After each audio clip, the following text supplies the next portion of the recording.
हे कुठलं पुस्तक आहे? बुद्धभूषण. हा हा हा.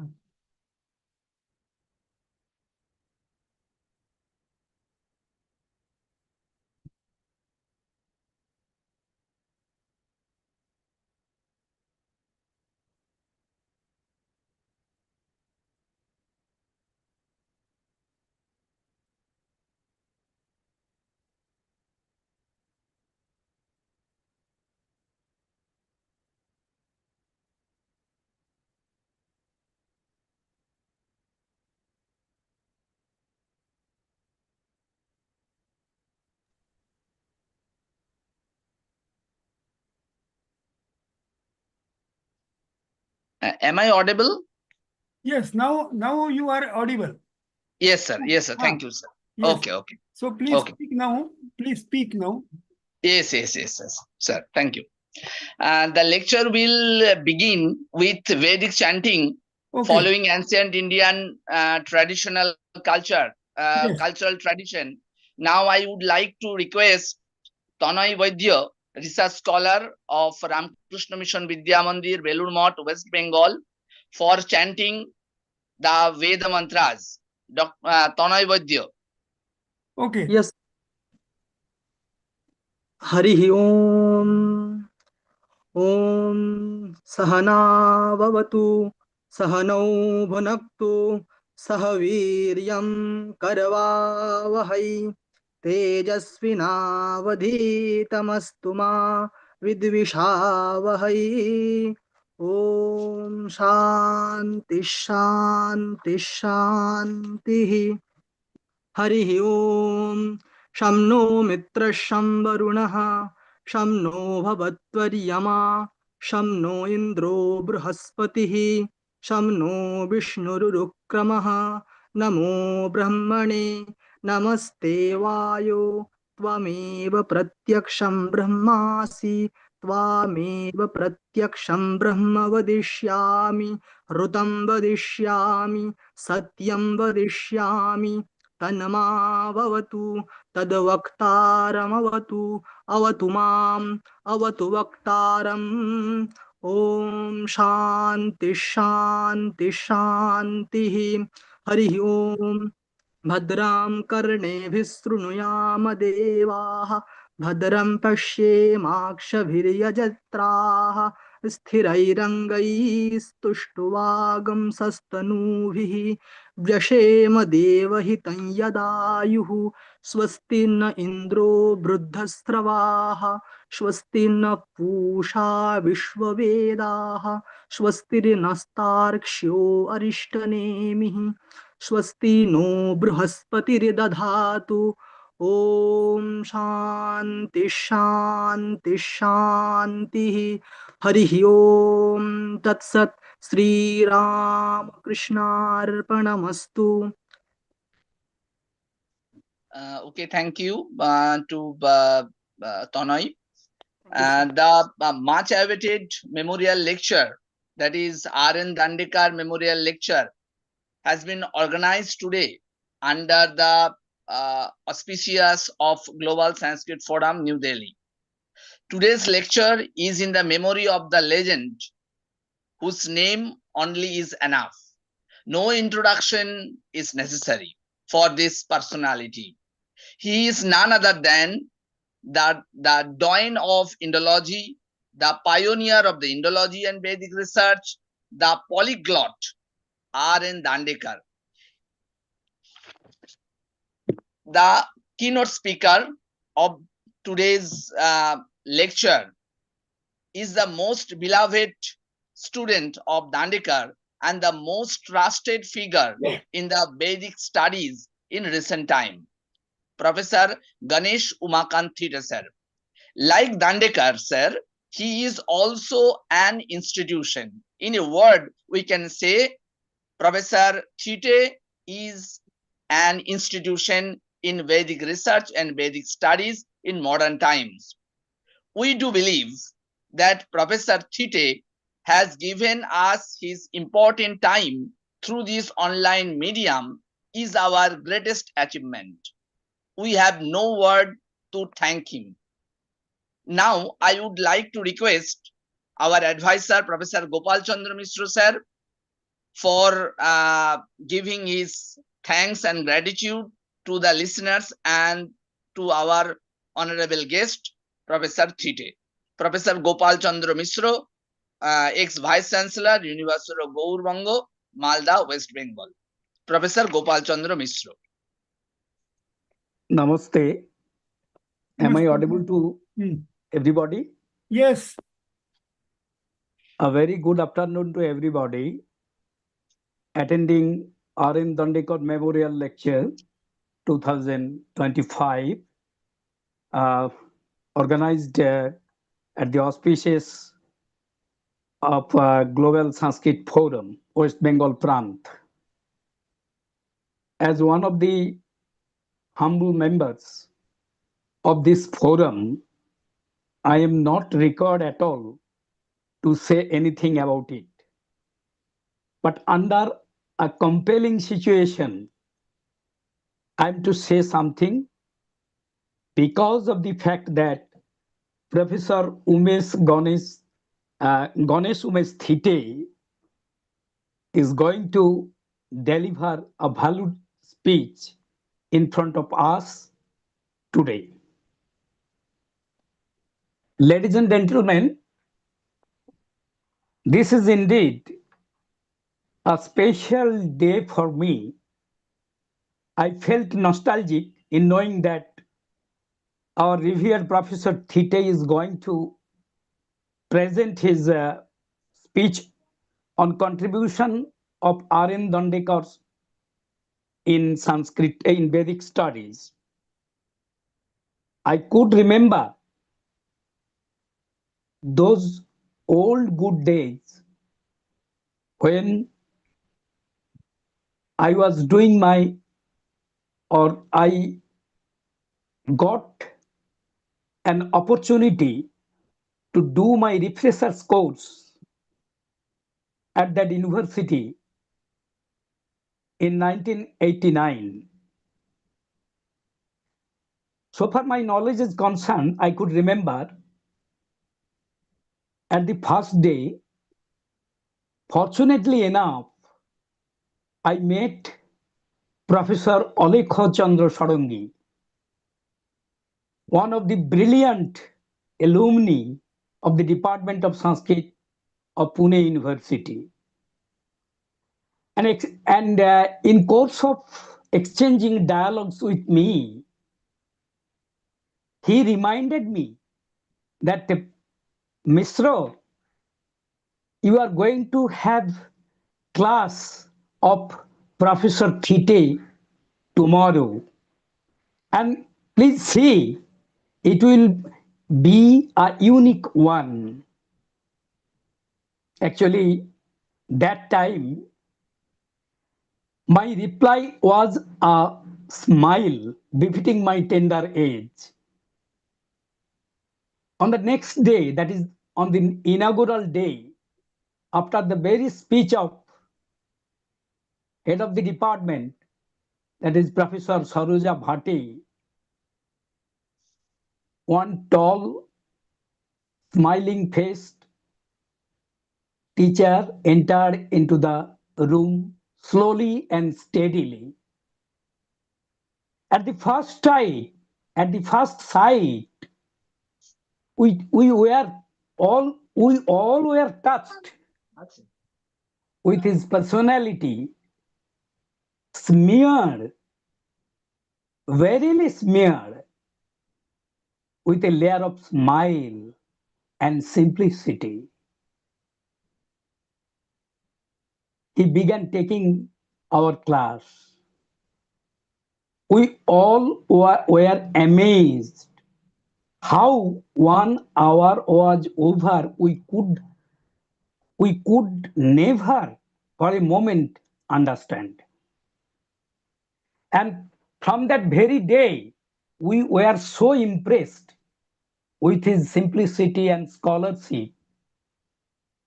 Every day, till the last day of that course, we sought personal indulgence of him. I could remember one incident the day before the ending of the program, we were asked to give a test, and the test was taken through extempore speech. Pieces of folded papers were heaped up on the table, and so far my knowledge is concerned, Professor Thite was taking our extempore speech. When my turn came, I slowly went up and took up a folded piece of paper, and I unfolded it and found that I was required to deliver my speech on Vedo Vihito Samyavadaha. I delivered my extempore speech on Vedo Vihito Samyavadaha as I could. But when I saw the smiling face of Professor Thite, affectionate face of Professor Thite, I could understand that he was appreciating my delivery. So, after many years, this is an opportunity to see him here. I verily request with you to Professor, revered Professor Thite, to take my humble homage that and I am to admit I dislike direct praising, but I am compelled to say that Professor Thite's personality is the confluence of simplicity and profound scholarship. Unbound simplicity and profound scholarship have made his personality so charming, so impressive. So we are waiting for his lecture to, to learn something new from him, and it is highly expected. And I am very much grateful, Professor Tarognath Adhikari, that he is set here to deliver his thoughtful welcome address. And I am grateful to the audience for attending this lecture. And I am again, actually, Ganga Jale Ganga Puja. I am again grateful to the organizing persons of my forum, Professor Subrojit Sen and others, and Professor Mishra also is attending this lecture, this session. So I would like to express my thanks to Professor Arun Ranjan Mishra. He has just now attended, and I expect that this session, this academic festival, will be very much enjoying with the presence of our distinguished speaker, Professor Ganesh Umesh Thite.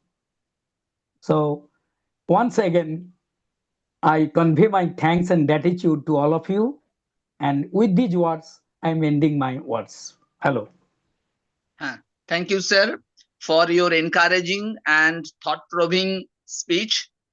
Now I would like to request one of our other dignitary, Professor Tarognath Adhikari, one of the most promising and famous Vedic scholar in Bengal, and the ex-dean of arts, Rabindra Bharati University, Kolkata. Sir, I would like to request you for your welcome address, Professor Tarognath Adhikari.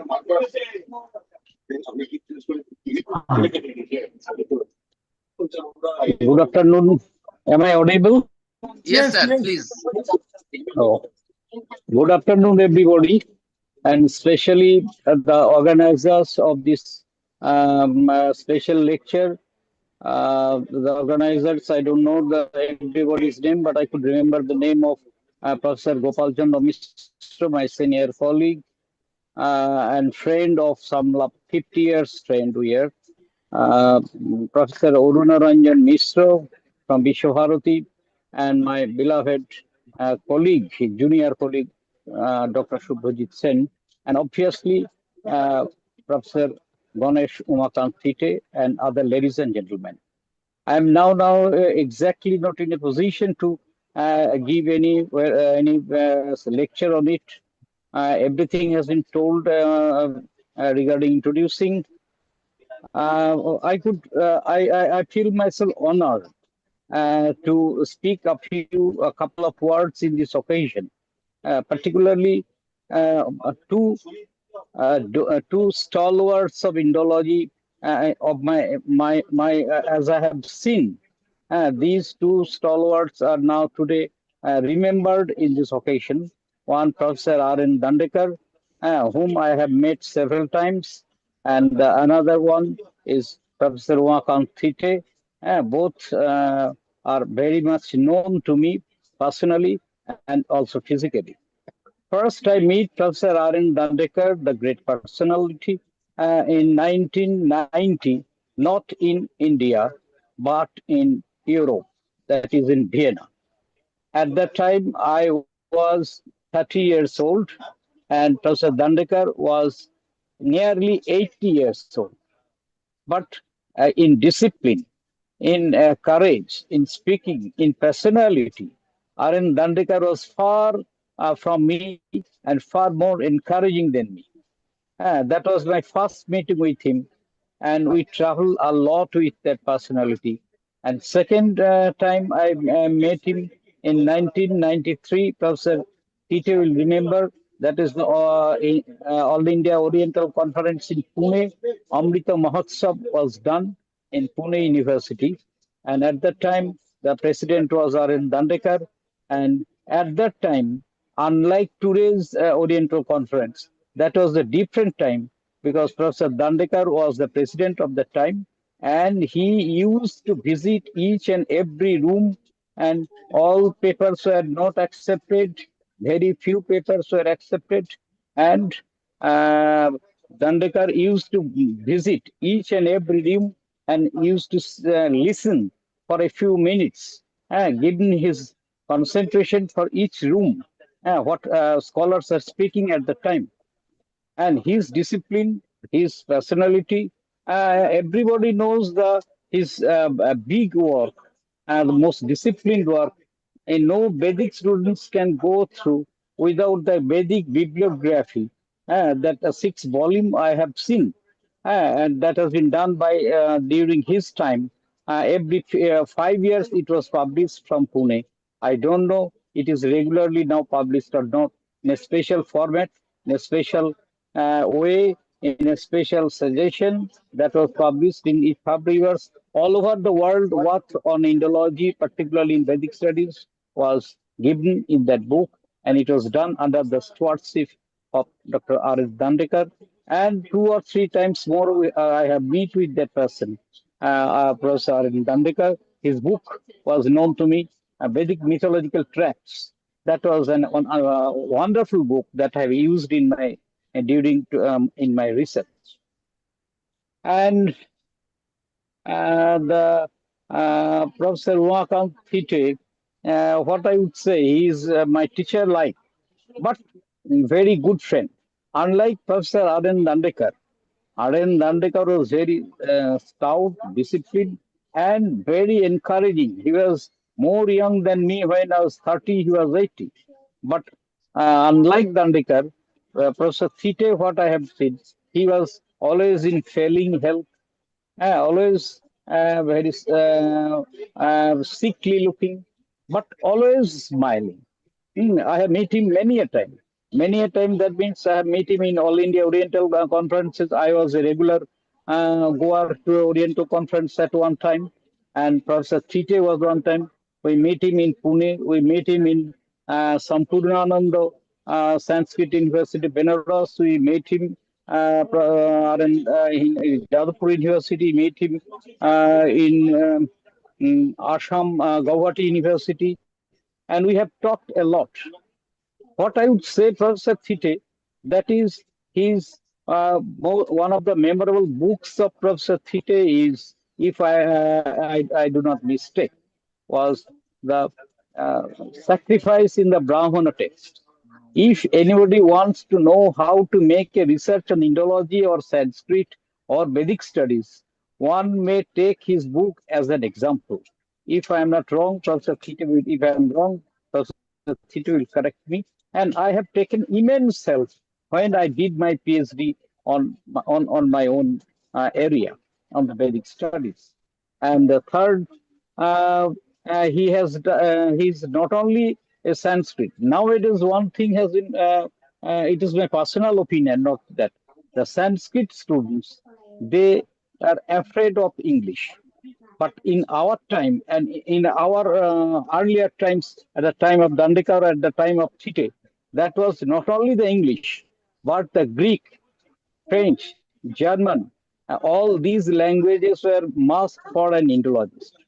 Professor Thite is very much conversant in German, very much conversant in French, very much conversant in Greek. And he not only read, not only taught, not only teaches, but even he have rendered in English from direct from German book.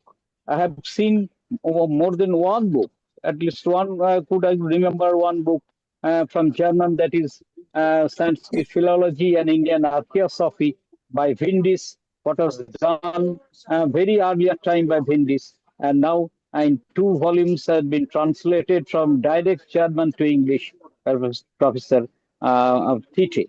And another book is from French. That book I could not probably done by Renault. That has been translated by Professor Did.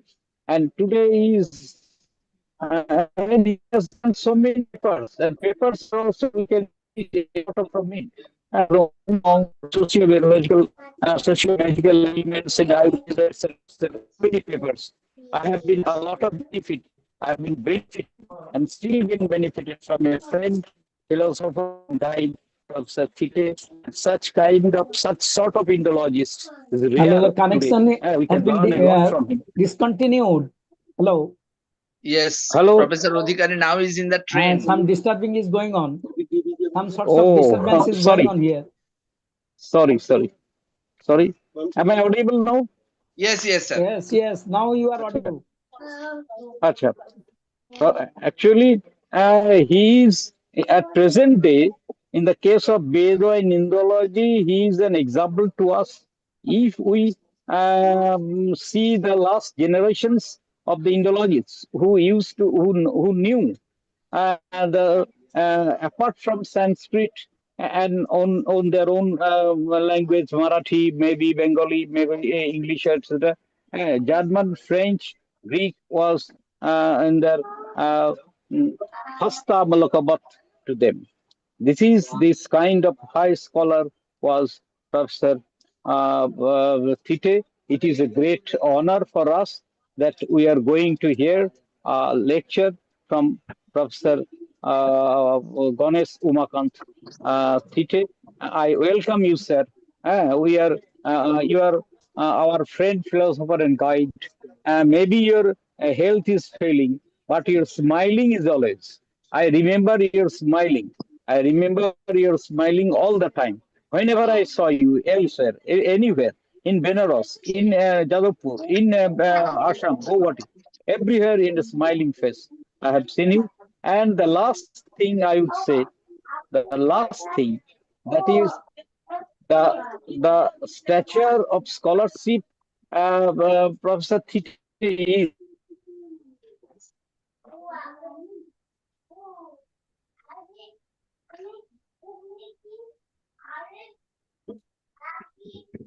What happened? Again, it is disconnected again. Yes. He again deserved. Sorry, I would finish rather. Hello, I am audible. Yes, now you are here. You can speak. Acha. Okay, I'm finished. I'm going to finish. I'm going to And finish. now Today you is are audible. a Remembrance Day that the organizers that the so, not audible, not audible. Disturbances are going on. Uh, Anyway, I do like to finish. I won't take away much more time from anybody. So this is to I will leave the microphone to Professor Gomes Tumakalto Tite and try to listen from him, learn from him, and will be enriched from his lecture. I would request the organizers that Gopal is there that these lectures are to be recorded and to be kept that the future scholars can use Yes. Actually, so. the scholarships from Yes. teacher-like scholars. Maybe And your mentor, but he is this a must, this philosopher. kind of speech must be restored Thank you. in any way. Yes. Thank you. It is necessary because these kind of scholars are going to be evaluated. Nowadays, Yes. there are very few scholars are here who can be Mm. equaled, parallel, at par all over India. Mm. Like Thite. I welcome Professor Thite for this lecture. Thank you, everybody. Thank you, Professor Tarunad Adhikari sir, for his inspiring, thought-provoking lecture. Now I would like to thank all the listeners, keynote speaker sir, Professor Chite sir, and other two dignitaries, Professor Gopal Chandra Mishra sir, Professor Tarunad Adhikari sir, and I also express my heartfelt thanks and gratitude to our forum secretary, Dr. Rajesh Kumar Mishra ji. Now I would like to request Professor Ganesh Umakant Thite sir for delivering R.N. Dandekar Memorial Lecture. Sir, I say previously that Professor like Guru R.N. Dandekar, Sishyo Professor Thite, also a polyglot and the doyen in the Vedic studies and research. So no introduction is needed for this kind of personality. Sir, Professor Thite sir, now please start your lecture. We are very much honored and thrilled to hear your lecture. It is an historical moment for our organization. Professor Thite sir, please start your lecture. Thank you very much. So, Yes. Professor Gopal Mishra, Sir. Professor Adhikari, Professor Arun Ranjan Mishra, and other dignitaries and listeners. Can you hear me properly now? Yes, sir. Yes, okay. Yes, So, sir. now, before I start my lecture, I would like to thank all the members of this forum, and particularly Sarvajit Sen, who has organized this lecture and given me an opportunity to speak about my teacher, Professor R.N. Dandekar. Before I come to the main point, let me give a few remarks on the personal life and the general features of the personality of Professor R.N. Dandekar. Professor Dandekar was born on 17th March 1909 in a place called Satara, which is about 100 kilometers to the south of Pune. Then he was educated to some extent in a place called Sangli, and there is a famous college, namely Willingdon College. He was a student there. And later on, he became a student of Deccan College in Pune. He was very much proud of Deccan College, and particularly the teachers like Dr. S.K. Belwalkar. And he often mentions a verse which he had composed himself. And that verse was like this: Vidyalayaha Dakshinakhyaha Bilvavalikaraadayaha Acharyaha Samskruta Bhasha Santu Janmani Janmani. This verse means that let there be a college like Deccan College, let there be teachers like Belwalkar, and let there be the subject like Sanskrit language as my subject of learning in every existence, even in future. So Santu Janmani, Janmani, it is in every birth, in every existence. After the education in which he had already passed MA in Sanskrit as well as MA in ancient Indian history and culture, he started teaching in one of the famous colleges in Pune, namely Ferguson College. This college was also a part of an institute called Deccan Education Society, which was founded by great persons like Lokmanya Tilak, Agarkar, Namdoshi, etc. So he was teaching for some years there. He also became a life member of Deccan Education Society. And afterwards, he got an opportunity to go abroad. It was very difficult at that time to go to any foreign country to study there. But Professor Dandekar went to a place called Heidelberg in Germany, and there he carried out his PhD work. The topic of his PhD work was Vedic Man, and the thesis was written in German. It is called Der Vedische Mensch, and this was also published later on. This thesis is quite different from other theses in the field of Sanskrit or other subjects which we generally read or see. Comparatively, it is a very small thesis in its size.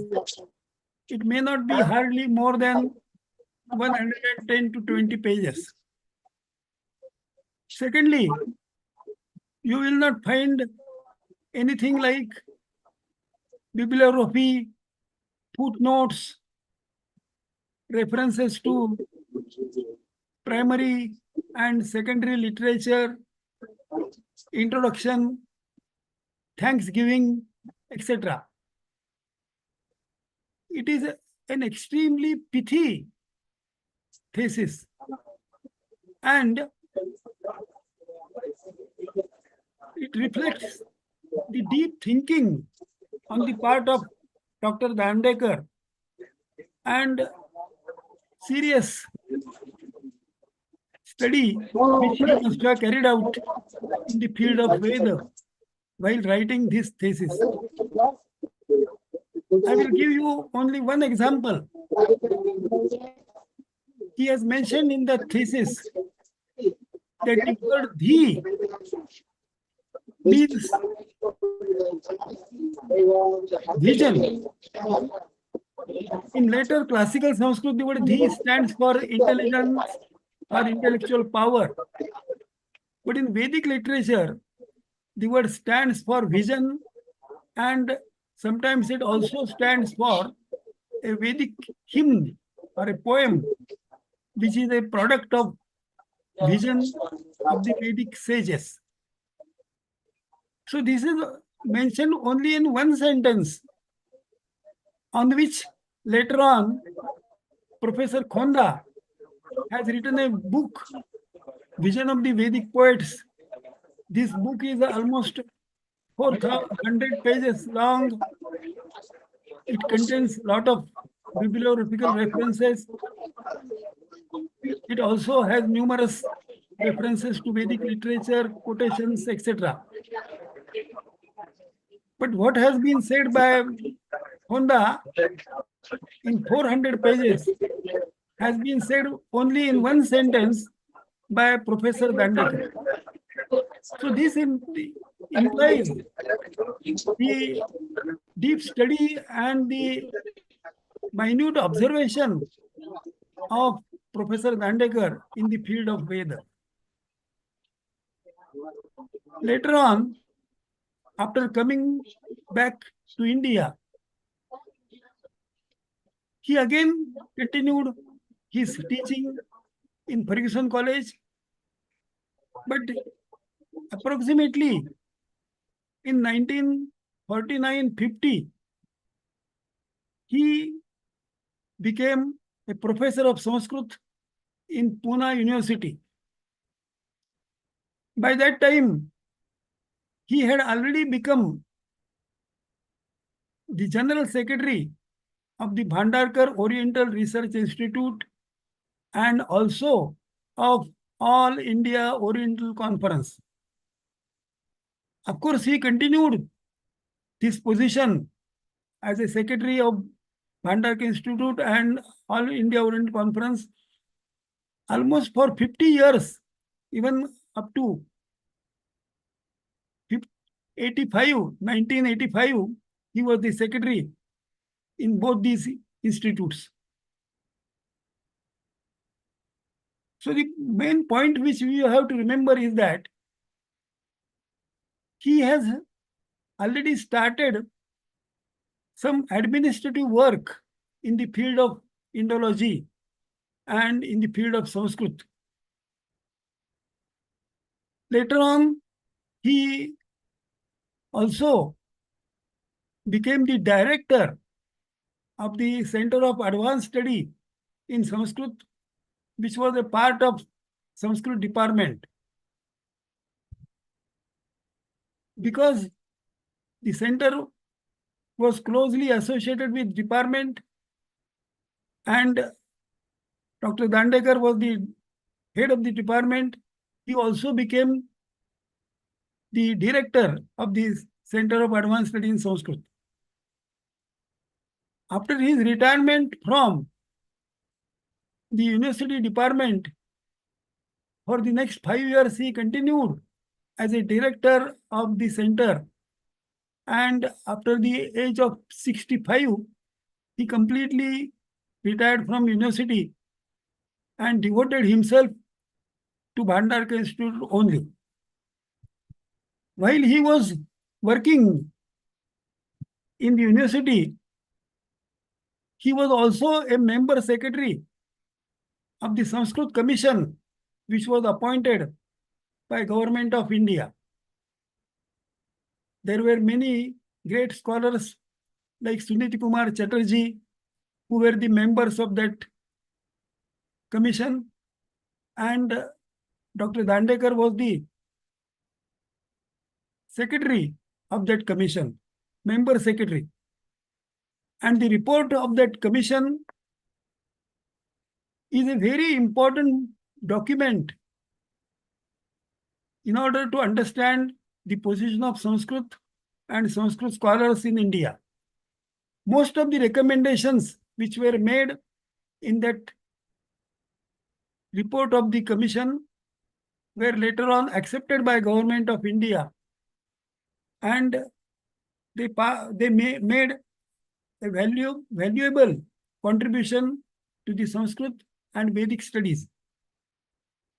In the beginning, at least for first 10 years, the Sanskrit Center was concentrating only on two branches of Sanskrit knowledge, namely Veda and Vyakarana. But later on, some kind of development was made there, and it was extended up to Nyaya, Mimamsa, and literature, etc. But by that time, Dr. Dandekar had already retired. In one sentence, I can say that Professor Dandekar was the leader of Sanskrit studies, not only in Pune or Maharashtra or in India, but almost all over the world during the 19th century. In the history of Indology, I make three periods. First is up to the end of 19th century, that is roughly from 1820 to 1900. The second period is approximately from 1920 up to 2000. And the next period is the current age, that is from 2000 onwards, 2020 onwards. The first period was the creative period. The second period was the classical period. And the period of 21st century is considered by me as a decadent period. And just as Kalidasa is considered to be the leader in the classical period of Sanskrit literature, history of Sanskrit literature, similarly, Dr. Dandekar can be considered as the leader or the main figure in the classical period of Sanskrit and particularly of Vedic studies. Now, I come to the other aspects of Vedic studies which were carried out by Professor Dandekar. There were numerous projects going on in Pune. One of the projects was that of Shrauta Kosha, which was being carried out by Vedic Samshodhan Mandala. There, Professor C.G. Kashikar was the chief editor, and he concentrated on the Sanskrit part of Shrauta Kosha. All this part, which was originally in Sanskrit, was translated into English by Professor R.N. Dandekar. Now, Shrauta Kosha is based upon mainly Shrauta Sutras like Baudhayana, Apastamba, Katyayana, etc. So all these portions dealing with particular sacrifice like new and full moon sacrifices or Agnihotra, Agnishtoma, etc. They were brought together in the Shrauta Kosha, and all these portions were translated into English by Professor R.N. Dandekar. So this is a very significant contribution of Professor Dandekar in the field of Veda. Now, he wrote numerous essays, and these essays or research papers were published in numerous journals and felicitation volumes. One of the most important topics which were dealt with by Professor Dandekar was Vedic mythology. He wrote numerous essays on different deities in the Vedic literature. The very titles of these essays also were very much important. For example, he wrote an essay on Varuna, which was called Asura Varuna. And the word Asura, according to Professor Dandekar, means powerful. In classical Sanskrit, or even in later languages like Marathi, the word Asura stands for demons. But in the original Vedic meaning of the word Asura, literally means powerful. And it is not Asura, that is not God, but rather Asu and Ra. The word Asu stands for vital power, and Ra is a possessive suffix, which means one who possesses vital power, that is powerful one. And this is the characteristic of Varuna. So he wrote an essay on Varuna. Another essay is called Vritraha Varuna, Vritraha Indra. So Indra is described by Professor Dandekar as a heroic deity who kills demons, and the word Vritra stands for opposition, one who opposes. And the most important among these demons was called Vritra, and Indra killed Vritra, therefore he was called Vritrahan. Similarly, there are essays on God Savitru, God Pushan, God Vishnu, God Agni, God Yama, etc. All these essays were published in some journals or some felicitation volumes. And later on, they were brought together in the form of a book called Vedic Mythological Tracts. He also wrote an essay in Marathi regarding the original home of the Aryans or the Vedic people. And in German, the word Urheimat, that is the original home, is used. In Marathi, he has used the word Mool Vasati Sthan. So the title of that paper is वैदिक आर्यन से मूल वसति स्थान एक पुनर्विधान. So it means a kind of restatement of the original home of Aryans. Unlike some of the scholars in modern days, Dr. Dandekar was of the strong opinion that the Aryans have come from outside of the present India.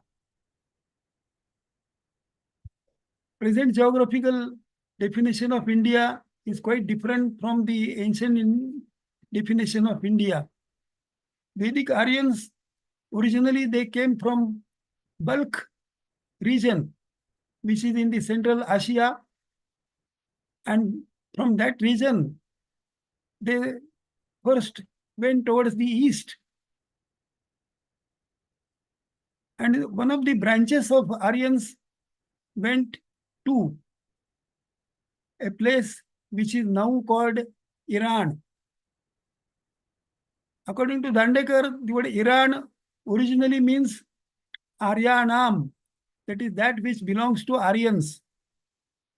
So some people whom we can call old Persians and the followers of Parsi religion, they were staying there.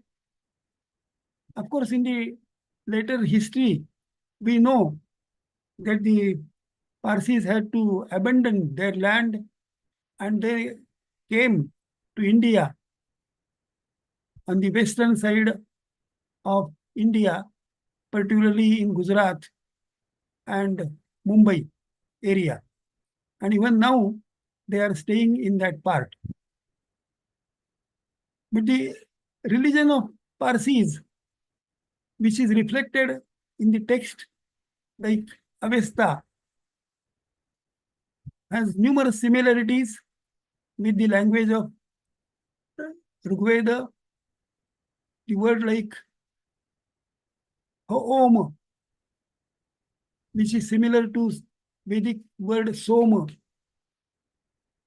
And of course, there are some rituals which are also somewhat similar among the Parsi people and the ancient Vedic people.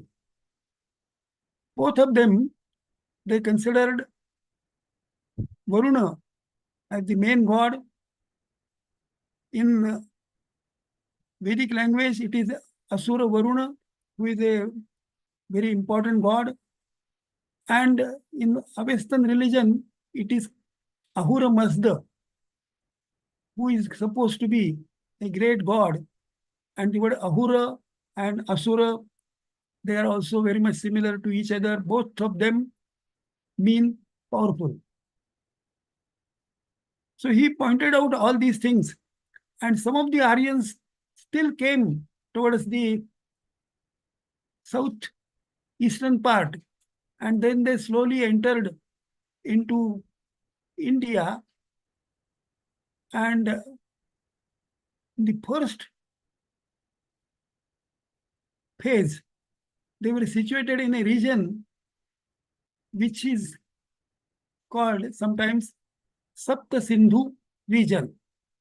That is the region in which there are 7 rivers, including the present day what we call Sindh river or Sindhu river, and other rivers like Vipash, Shutudri, etc. And the present day Punjab, some part of which is now in Pakistan, some is in India. So 5 rivers there. Even Saraswati, which is not now a living river, but that river was also a very important river at the time of Veda. So all these things, they are mentioned by Dandekar in his Marathi essay, which is a kind of restatement of the views of Western scholars in the field of original home of Aryans. One more important contribution of Professor Dandekar is Vedic bibliography. Vedic bibliography, this type of work was started originally by a French scholar namely Louis Ranu, and he prepared the first volume of Vedic bibliography, which is called Bibliography Vedic. And in that volume, he has recorded almost all the literature written by the modern scholars, and also the critical editions, translations, etc., done by the modern scholars. And this work of Ranu includes the literature written on the Vedic language and religion up to 1925. All this is recorded by Louis Ranu. Later on, Professor Ranu continued his work in other parts of Vedic literature, but he might have perhaps left the work of compiling bibliography. But in India, Professor Dandekar started doing that work. So all the literature which was written after 1925 up to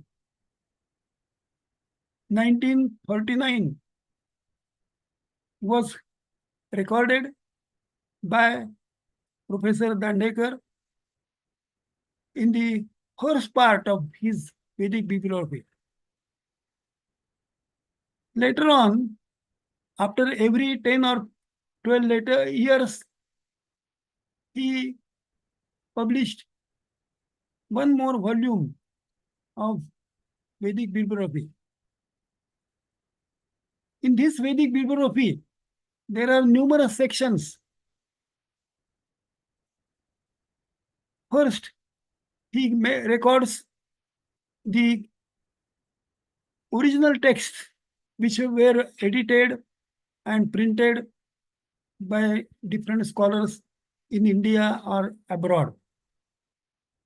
Then there are also some translations of Vedic literature. There are miscellaneous essays or books in the field of mythology, linguistics, religion, and so on.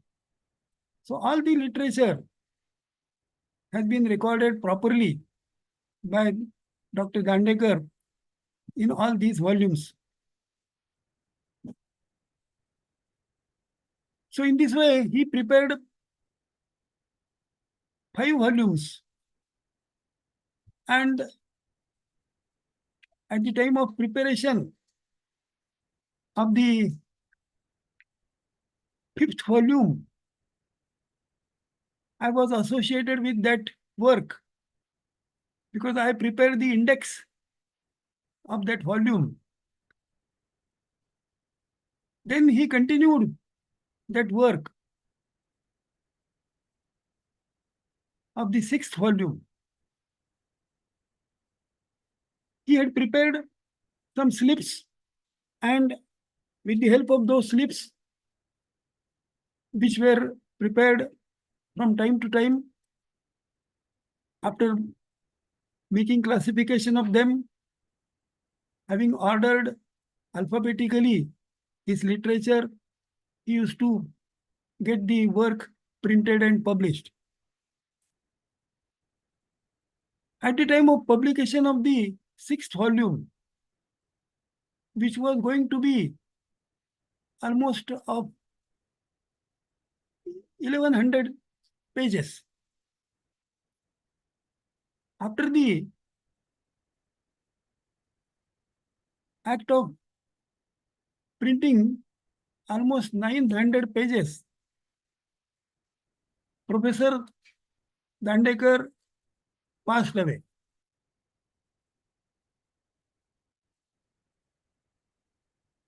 So the remaining work almost of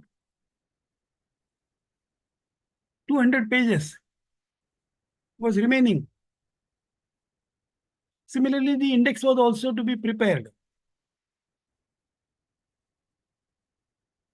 So the secretary of Bhandaka Institute at that time, he was Professor Dhadphade. He asked me to complete that work, and I could do it. And afterwards, the 6th volume was published posthumously after the death of Dr. Dandekar, which took place on the 11th of December 201. And the volume was published almost in the year 2003. So in this way, the work of Vedic bibliography is such a monumental work that it is almost an exhaustive record of all the literature in the field of Veda. It may be either in German or French or English, Hindi, Marathi, and sometimes even in Russian also. Everything has been, whether it is a book or a translation or a paper or a review of a book or even some obituaries in the field of Vedic literature, that is the Vedic scholars. All these things are recorded. So it is a research tool which is the most important in the field of Veda.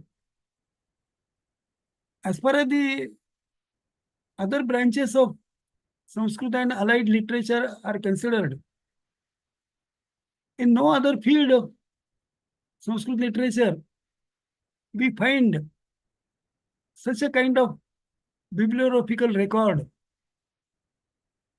It is very much needed that in the field of epic and Puranic literature, there should be some bibliography. In classical literature, also there should be some bibliography. But no such bibliography is available. Same in the case of religion and philosophy. In this field also, no such bibliography is available. In the Vedic literature, because of the hard work of Professor Dandekar, we have 6 volumes of Vedic bibliography.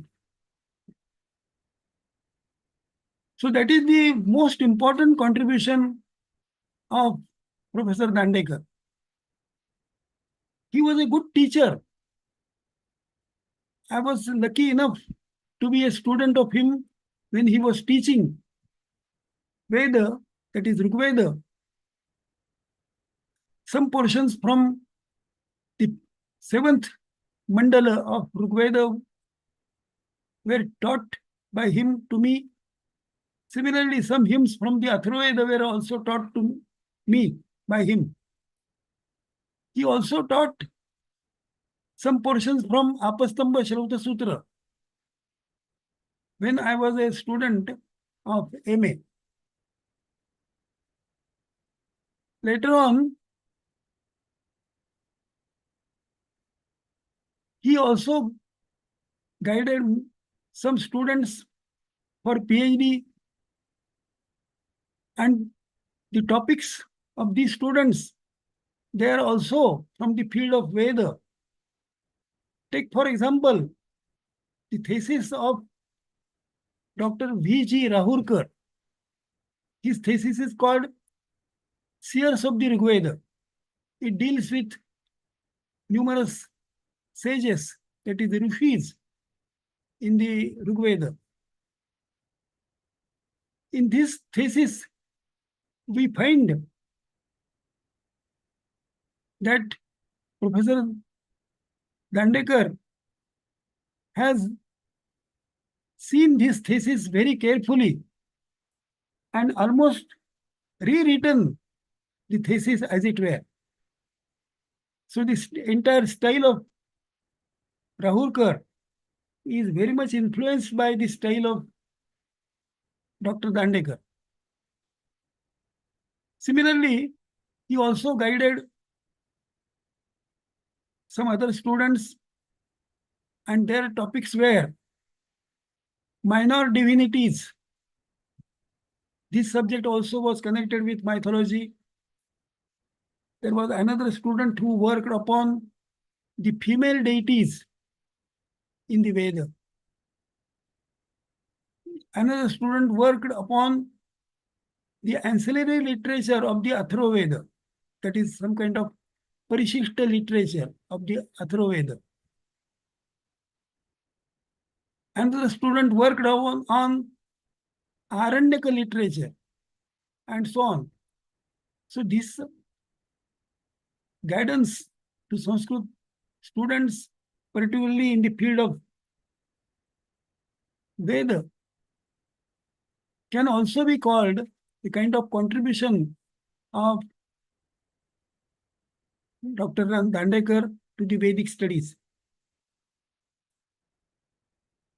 He had a particular attraction for some topics in the Vedic literature. For example, the personality of the sage Vasishtha was very much attractive to Dr. Dandekar. He often used to say that he was belonging to the family of Vasishtha.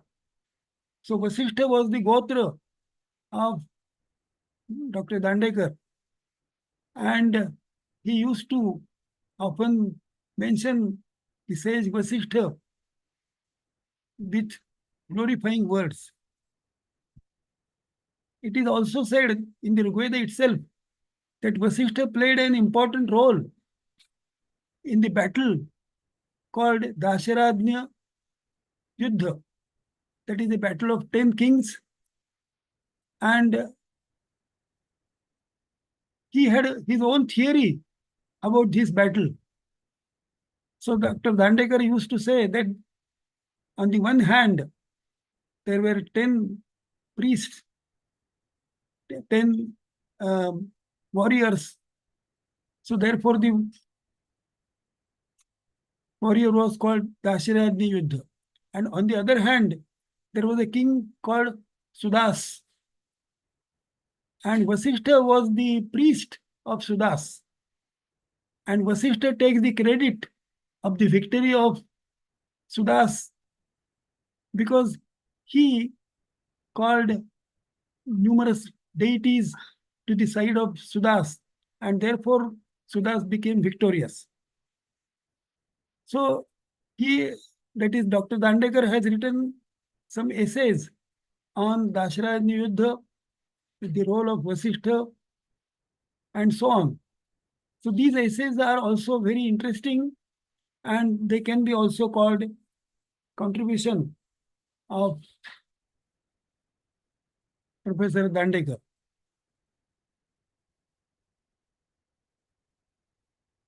In short, we can summarize that the contribution of Dandekar was very much significant and positive, which also inspires a lot of other scholars. He often used to speak on the word artha, which in the Rigveda means destiny. On this word, Ranu also has written, and he has also said that the word artha means destiny. In Mahabharata, there is a famous sentence, arthasya purusho dasaha. Generally, people think that this sentence, which is uttered by Bhishma, The word artha means money. Of course, that is one of the meanings in later Sanskrit, that is true. But Dr. Dandekar insisted that the word artha here means destiny. And everybody is a puppet in the hands of destiny. So although the philosophy and the way of life of Professor Dandekar was very much activistic and positive, he did believe in the forces of destiny. And according to his opinion, no one can go beyond one's own destiny. So this interpretation of the word artha, even in classical literature, can be considered as a contribution of Dandekar. He often used to explain the Vedic prayer, Sahanavatu, Sahanu, Bhunaktu, etc. And this prayer is to be uttered by teacher and students together. So when the word now, that is to us, this dual form is used. This dual form refers to the teacher and the student. And both of them, they pray the supreme authority,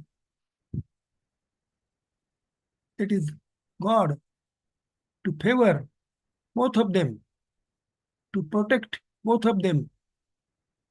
And they both of them say, Tejasvina vadhitamastu. Let our learning be very bright.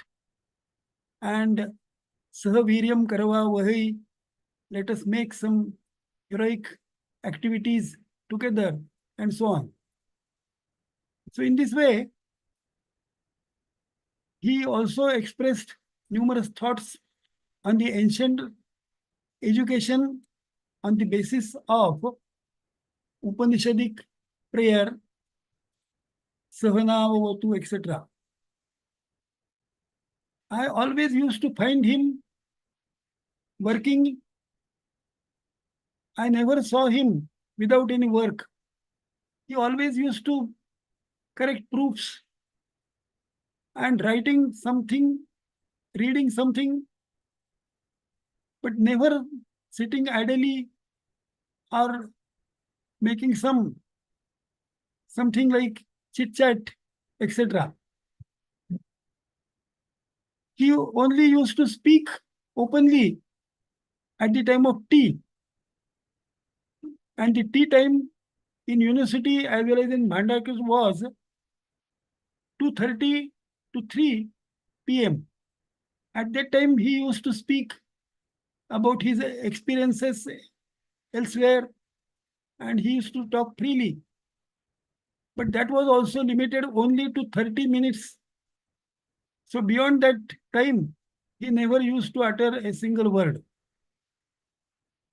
Otherwise, he never used to speak with any person, either in the Department of Sanskrit or in Bhandark Institute or anywhere else. He was fond of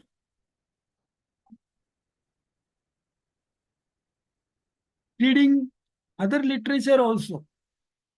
He often used to refer to English or German dictionaries and tried to find out proper words. And he never spoke extempore. He always used to write all his speech and then he used to read it. So therefore, there was kind of discipline in his life. So in short, he was a man of discipline, and that is reflected in his study of Veda and other studies also. So with these words, I pay my homage to Professor Dandekar, and I repeat that I am very much thankful to the organizers of this lecture series, particularly Dr. Sarvajit Sen and other members of the forum. So thank you very much. Thank you, Professor Thite. We have learned a lot from your audience. As I used to know, Professor Dandekar, he was very disciplined in his work, and his English was so articulated that it was worth listening when we used to hear from his lecture. And again, we are overwhelmed by your lecture. Thank you for your lecture. Thank you.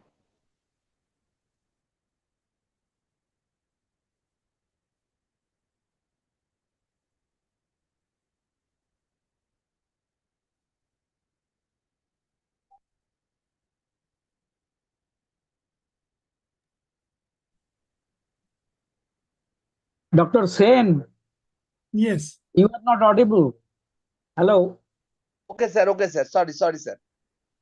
Ah, We saw and heard the contribution of a great teacher and scholar like R.N. Dandekar through the eyes of his great people like you, sir.